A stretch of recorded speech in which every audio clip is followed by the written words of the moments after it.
ಸಿದ್ದರಾಮಯ್ಯ ನೇತೃತ್ವದ ರಾಜ್ಯ ಸರ್ಕಾರ 2 ವರ್ಷ ಪೂರ್ಣಗೊಳಿಸುವುದರ ಜೊತೆಗೆ ಕೊಟ್ಟ ಮಾತಿನಂತೆ ಎಲ್ಲ ಬೇಡಿಕೆಯನ್ನು ಈಡೇರಿಸಿದ್ದು, ಈ ಹಿನ್ನೆಲೆಯಲ್ಲಿ ಹೊಸಪೇಟೆಯಲ್ಲಿ ಬೃಹತ್ ಕಾರ್ಯಕ್ರಮ ಹಮ್ಮಿಕೊಳ್ಳಲಾಗಿದೆ ಎಂದು ಸಚಿವ ಈಶ್ವರ್ ಖಂಡ್ರೆ ತಿಳಿಸಿದರು. ಸುದ್ದಿಗಾರರೊಂದಿಗೆ ಮಾತನಾಡಿದ ಅವರು, ಕಾಂಗ್ರೆಸ್ ಸರ್ಕಾರ ಕೊಟ್ಟ ಮಾತಿನಂತೆ ನಡೆದುಕೊಂಡಿದ್ದು, ಈ ಹಿನ್ನೆಲೆಯಲ್ಲಿ ಬೃಹತ್ ಸಮಾವೇಶ ಹಮ್ಮಿಕೊಂಡಿದ್ದು, ಕಾರ್ಯಕ್ರಮದಲ್ಲಿ 1 ಲಕ್ಷ ಜನರಿಗೆ ಕಂದಾಯ ಇಲಾಖೆಯಿಂದ ಹಕ್ಕುಪತ್ರ ವಿತರಣೆ ಹಾಗೂ ಸರ್ಕಾರಿ ಸವಲತ್ತುಗಳ ವಿತರಣೆ ಹಮ್ಮಿಕೊಂಡಿದ್ದೇವೆ ಎಂದರು. ಈ ಕಾರ್ಯಕ್ರಮದಲ್ಲಿ Mallikarjun Kharge, Rahul Gandhi, CM Siddaramaiah, DCM DK Shivakumar ಸೇರಿದಂತೆ ಹಲವು ನಾಯಕರು ಭಾಗವಹಿಸಲಿದ್ದು, 3 ಲಕ್ಷ ಜನ ಕಾರ್ಯಕ್ರಮದಲ್ಲಿ ಭಾಗವಹಿಸಲಿದ್ದಾರೆ ಎಂದರು. ಕೇಂದ್ರ ಸರ್ಕಾರ ಮಲತಾಯಿ ಧೋರಣೆ ಮಾಡುತ್ತಿದೆ. ಯಾವುದೇ ಕಾರ್ಯಕ್ರಮಕ್ಕೆ ದುಡ್ಡು ಬಿಡುಗಡೆ ಮಾಡುತ್ತಿಲ್ಲ.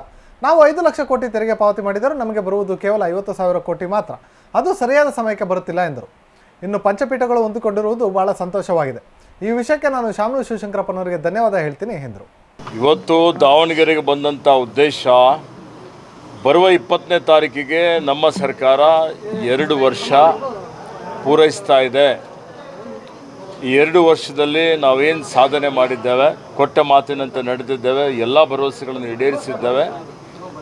ಇದರ ಒಂದು ಬೃಹತ್ ಸಮಾವೇಶ, ಸುಮಾರು 1 ಲಕ್ಷ ಜನರಿಗೆ ಕಂದಾಯ ಇಲಾಖೆ ವತಿಯಿಂದ ಹಕ್ಕುಪತ್ರ ವಿತರಣೆ ಮಾಡ್ತಾ ಇದ್ದೀವಿ, ಸರ್ಕಾರಿ ಸವಲತ್ತುಗಳ ವಿತರಣೆ ಮಾಡ್ತಾ ಇದ್ದೀವಿ.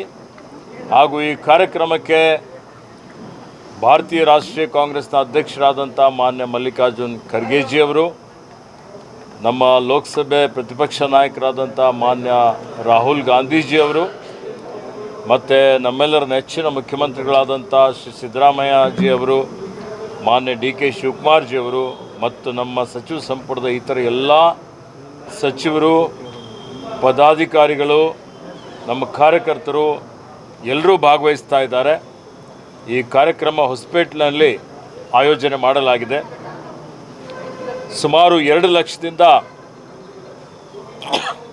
3 ಲಕ್ಷ ಜನ ಸೇರುವ ನಿರೀಕ್ಷೆಗಳಿದೆ. ಪೂರ್ವ ಸಿದ್ಧತೆ ಸಭೆಗಾಗಿ ನಾನು ಇವತ್ತಿಲ್ಲಿಗೆ ಬಂದಿದ್ದೇನೆ. ನಮ್ಮ ಅಧ್ಯಕ್ಷರಿಗೆ, ಪದಾಧಿಕಾರಿಗಳಿಗೆ ಸೂಚನೆ ಕೊಟ್ಟು ಹೆಚ್ಚಿನ ಸಂಖ್ಯೆಯಲ್ಲಿ ಈ ಕಾರ್ಯಕ್ರಮದಲ್ಲಿ ಭಾಗವಹಿಸಬೇಕು.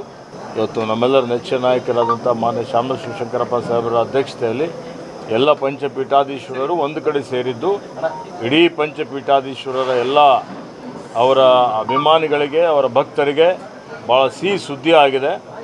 ಅವ್ರಿಗೆ ನಾನು ಮಾನ್ಯ ಶಾಮನೂರು ಶಿವಶಂಕರಪ್ಪ ಸಾಹೇಬರಿಗೆ ಅಭಿನಂದಿಸ್ತೇನೆ ಮತ್ತು ಪೂಜ್ಯರಿಗೆ ನನ್ನ ಪ್ರಣಾಮಗಳನ್ನು ಸಲ್ಲಿಸುತ್ತೇನೆ.